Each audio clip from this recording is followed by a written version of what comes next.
Hi, everybody. I'm Deanna Kosaraju. I'm the founder of Global Tech Women. I want to welcome you to Voices 2014 version 2.0. This is going to be a great session and one that I'm really looking forward to. Think Green, Analyzing and Optimizing Power Consumption by Dhanashri Phadke from Symantec. She has spoken at Voices 1.0 and she was so popular we brought her back. So I can't wait to hear what she's been up to over this last year. And I hope that you will all leverage the right-hand chat box. And this is a great opportunity for you to network and talk about what we're talking about here. Add your ideas and your comments. We would love to hear it. You can use the question box that's immediately below us to ask her a question specifically, and we will make sure the question gets over to her. If you're logging in as a visitor, you will not have access to the chat nor the question box. However, if you're on Twitter, you can use the hashtag # Voices 2014, and I will be monitoring that Twitter feed, and I will make sure that any questions from that Twitter feed get on here so that any of your questions could get answered. This session is 30 minutes, so we're going to start it right away. The link above here will be the same link that you will be able to use for the recording, and it will be available in about 30 minutes after we close the session. And as always, I appreciate your feedback. Send me good, bad, needs improvement, need to add it, need to subtract it. I want to hear everything. So please feel free to send me email at deanna@globaltechwomen.com anytime you'd like. And with that, I'm going to turn it over and put up your slides. Oh, one last thing about the slide. The slide deck will come on. You drag and drop it anywhere on the screen you'd like. You're in complete control of that deck. So you're also responsible for advancing the slides on your screen. So when we get to slide number 2, you're going to have to use the arrow key to advance it yourself. She can't control that for you. So I hope that's clear. You'll see when we load the deck. It should be fine. All right. Take it away. Thanks, Diana. Hello, everyone. It's so exciting to be speaking at Voices again, and happy International Women's Day to everybody. I can see the link up here. I'm not really sure if everybody has access to it as yet.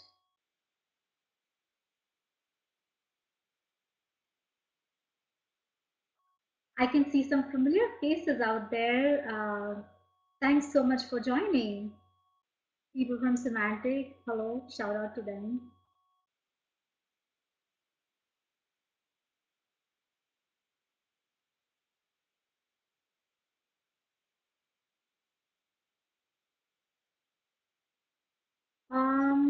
I can actually see the presentation, so I I think I'm going to go ahead and get started.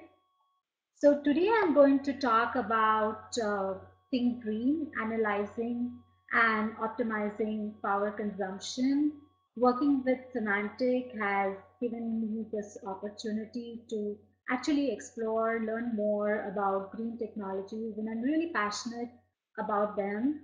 So what I want to really focus about today and cover in the agenda is, we keep talking about how much is the data growth that is happening everywhere.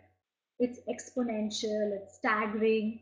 So when I was actually trying to just come up with some interesting statistics, I've come up with like interesting statistics which I'm going to cover in the agenda. Then what are the tools that you can use? There are some easily available downloadable tools which you can use to measure power in your environment. So I'm going to just briefly touch upon those. I have used some of those, and I'm going to share with you the analysis from those and how using greener technologies has made an impact and what are the changes that I have seen. So I'm just going to give a brief summary and idea about green technologies and just in the end summarize my findings. So here's what I was talking about. These are some of the interesting statistics that I noticed because everybody keeps talking about data growth. There is just so much emphasis on how much space we are using. So, more than 5 billion people are calling, texting, tweeting, browsing just in the mobile phone world. So, nowadays, the need is not just to kind of store this information, but you need high availability. You need disaster recovery. So, you have multiple copies which are being generated worldwide. Another interesting statistic up here is, say, for example, Walmart. It just handles 1 million transactions every hour. And the amount of petabytes of data transactions that it has is over 2.5 petabytes. So this is like we're talking about zettabytes of data which is existing in the digital universe today. Since we are going to talk about power consumption and associated statistics with power consumption, here's some, food for thought. So according to European Union, which gathered power consumption statistics, they predict that by 2020, just the data centers will consume so much power, it will be equivalent to 100 million light bulbs burning 24 hours a day, 365 days a year. So that's the amount of power that will be consumed just by data centers. So it's growing. Right now, it is not like a significant chunk, but as in how we are seeing this data growth, it is definitely bound to grow. So there is a need in terms of every environment to measure this information.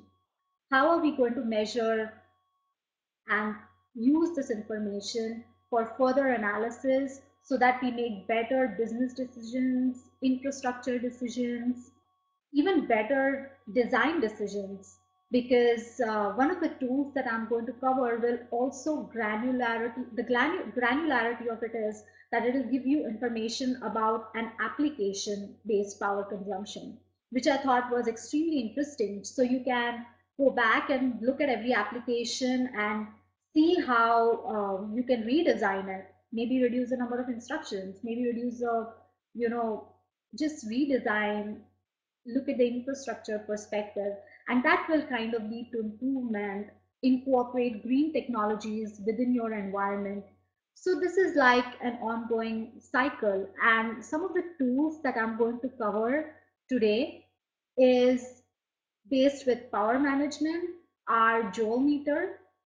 So just for everybody, I'm currently on slide 5.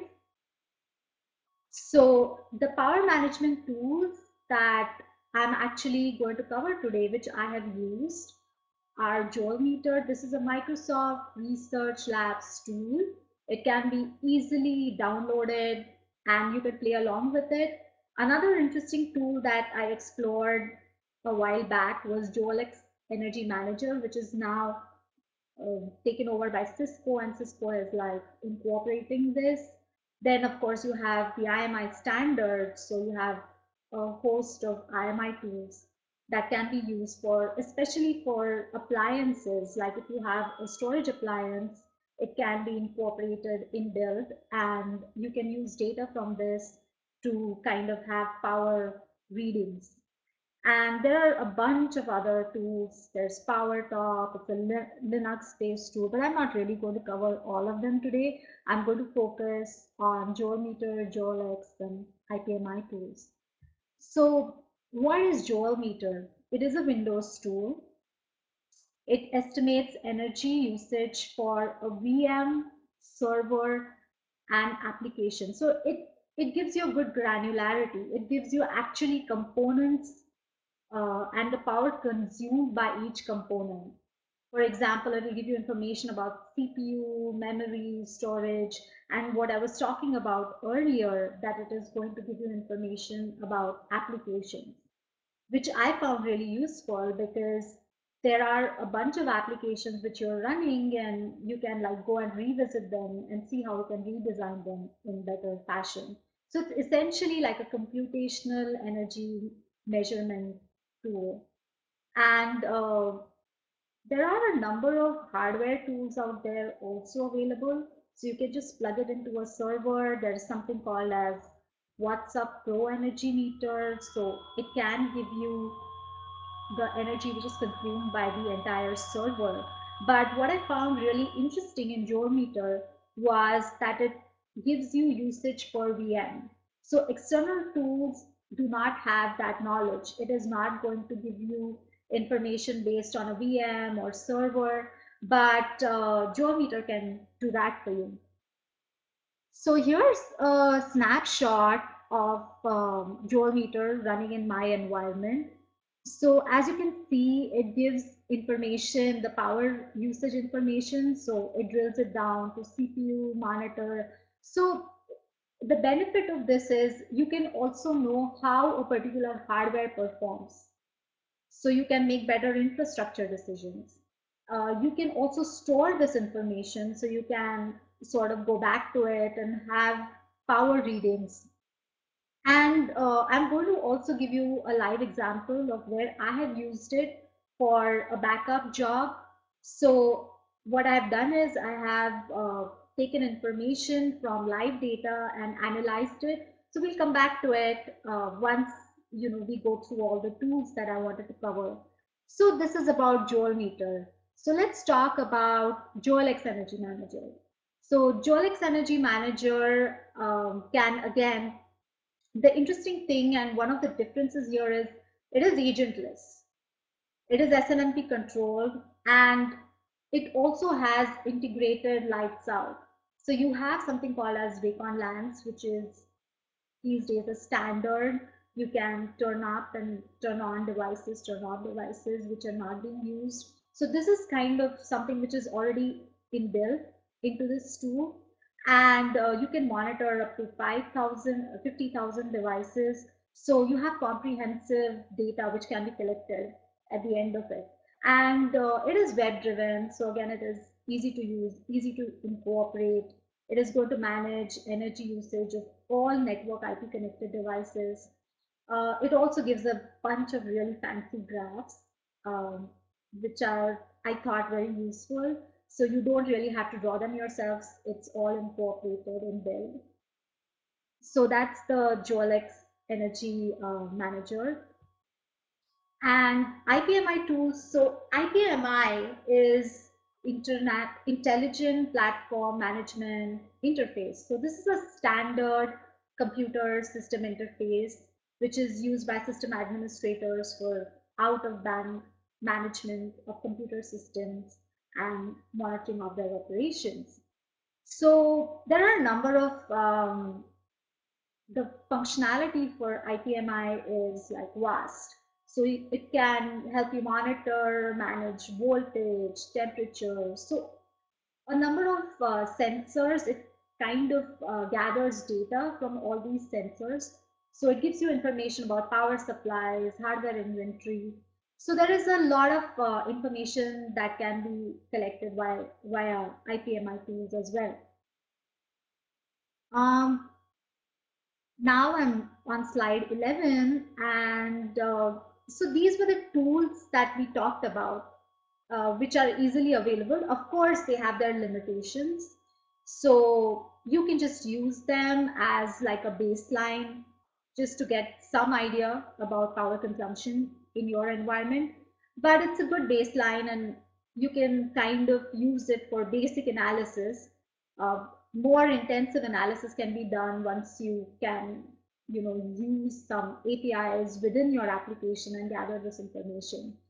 So as I was talking about, one of the really useful analysis that I found from Joule Meter was I tried to run a backup job in our net backup environment. So net backup is a backup and recovery software. And what I did was you can use multiple various kinds of storage units to store the backup job. So you can have a MSTP storage unit, which is essentially a deduplicated storage unit. And Unfortunately, I don't see that slide here, but I'm just going to run through whatever I gathered. So this MSDP storage unit, you can compare this information with like a basic disk unit, which is without deduplication. Now, I am going to cover deduplication and just basically touch upon all the green strategies later. But deduplication is avoiding redundant data. It's like a single instance storage. When I use this disk and I actually compared how much of information was, how much of time it took, and I monitored what kind of power that was being consumed, I could actually drill it down to a dollar value. And I see that this dollar value, I tried it for a 4 GB job, and I saw that it takes about 0.03 cents using 3 cents per kilowatt hour usage. And if I used a basic disk, it would take double the amount. So we can actually see a benefit in dollar value. So if I extrapolate it to say 3 TB or even higher, I can actually see how much of dollar usage you can put here. So it also gives you some sort of a return of investment benefit. It's just sad that I can't see that slide here, but I can just send it across to everybody later. It's pretty interesting. I thought it was a really interesting information. So I'm going to send that across. So let's look at the other one. The next one that you can see is the CPU usage, right? So you know how a particular CPU performs. So again, it's going to help you make better infrastructure decisions in terms of how any hardware is performing in your environment. So when we get this measurement, so we talked about analysis and measurement. So what is it that you can use? What are the technologies that you can use to improve and just save dollars, and what kind of technologies, green technologies, you can incorporate in your environment? So I've listed a bunch of them. I'm going to cover each and every one of them in about briefly. So currently I'm on slide 12. I have a big slide deck. So let's talk about deduplication. It's my favorite technology, very close to my heart since I work in it. So data duplication is a method of reducing storage needs by eliminating redundant data, right? So we talked about single instance storage. There can be global data duplication. So you have multiple nodes connected to multiple clients, and you can actually globally deduplicate data amongst all of them. So essentially what you're doing is at the end of it, you are saving on so much storage space. And just imagine, I'm going to give you an example which I have seen. So we're going to talk about this more and just the impact of deduplication. So there are multiple kinds of, duplications out there. You can have inline, you have post processing. So inline is when you actually duplicate data at various points before you store it, and post processing is you have a stream of data and then you apply a deduplication engine to it. So here's like just a better interpretation of this. So, for example, file 1, if I break it up into segments from A to E, and file 2, I break it up into segments. And as you can see, there are some common segments between them. So these segments can be variable length, or there are a number of ways to actually determine these segments. So at the end of it all, I store only unique segments, and I generate references to the duplicate segments.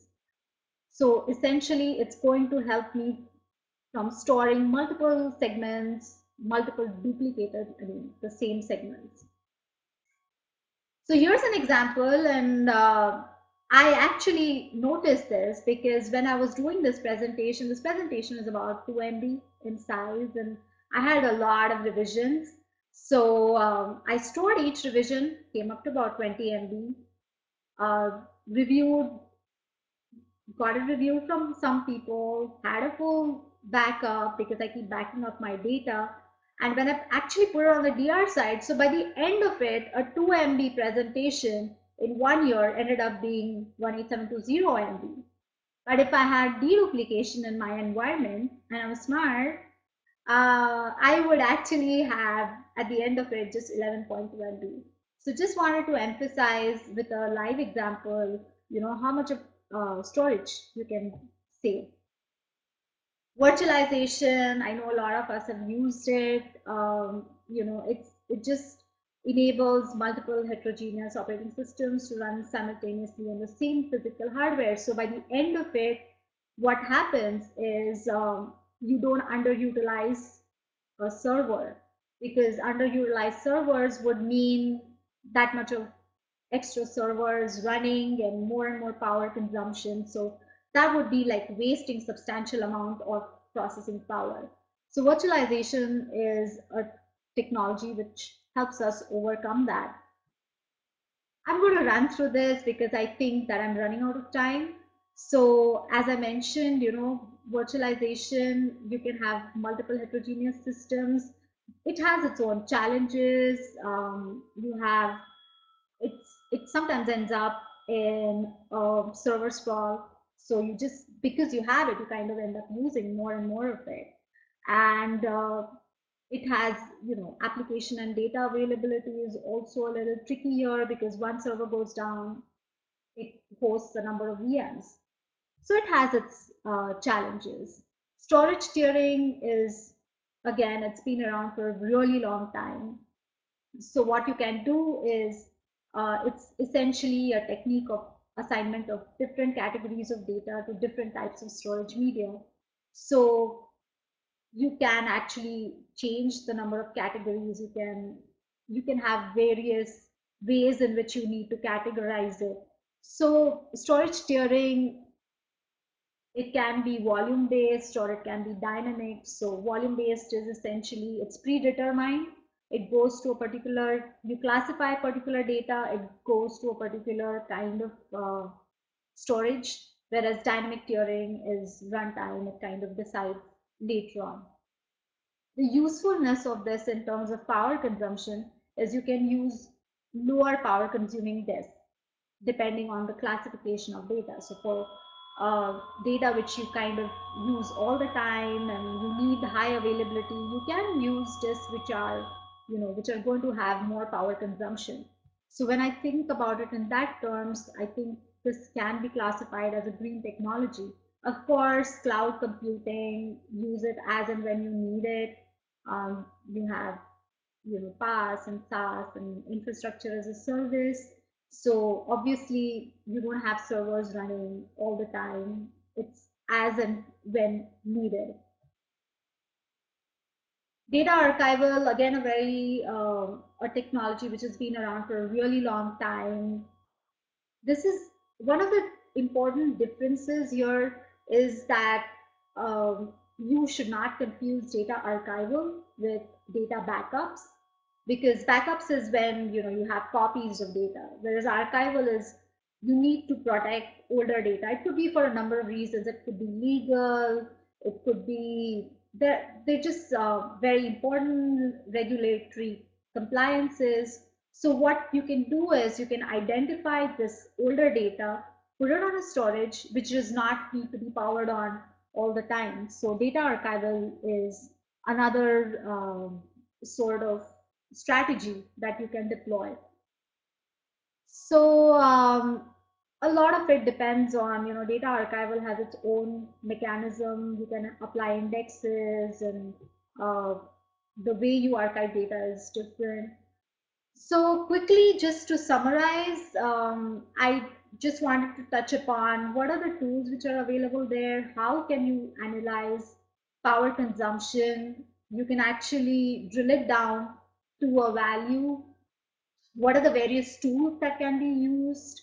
For these, we covered Joel Meter, Joel X, and there are lots of them out there.